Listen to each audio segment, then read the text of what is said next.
দেশের মানুষের যে মাতৃভাষাগুলো, বিভিন্ন জাতিসত্তার যে মাতৃভাষাগুলো, সেগুলোতে মানে অ্যাটলিস্ট প্রাথমিক যে শিক্ষা ব্যবস্থা সেটা চালু হওয়া উচিত। কিন্তু বাংলাদেশে আমরা আসলে বিপরীত স্রোত দেখছি। অন্যান্য জাতিসত্তার কথা তো বাদই দিলাম, বাঙালি জাতিসত্তার যে ভাষা, বাংলা ভাষা, সেটাও আসলে সর্বস্তরে প্রচলিত না।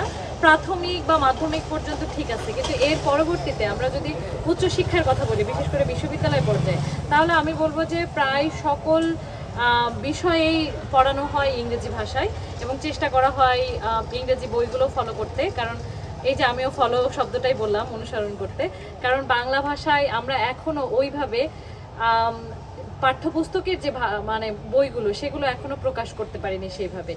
এমনকি বিভিন্ন পরিভাষাগুলো আমরা ব্যবহার করি ইংরেজিতে, ফলে বিশ্ববিদ্যালয়ের শিক্ষকরা স্বাচ্ছন্দ্য বোধ করেন ইংরেজি পরিভাষাগুলো ব্যবহার করতে, এবং ছাত্রছাত্রীদেরকেও আসলে জোর দেওয়া হয় ইংরেজি ভাষা শিখতে। কারণ একই সাথে একেবারে আমাদের পরিভাষা বা বইগুলো নেই, এটা যেমন সত্য, ঠিক তেমনই আমরা যখন চাকরির বাজারে ঢুকি, যেহেতু পুঁজিবাদী অর্থনীতি, ফলে সেখানে আমরা দেখি যে ইংরেজি ভাষার এক ধরনের প্রভাব আছে। ফলে সেই জায়গা থেকে ইংরেজি শিখতে এবং শেখাতে দুটোতেই অনুপ্রাণিত করা হয়।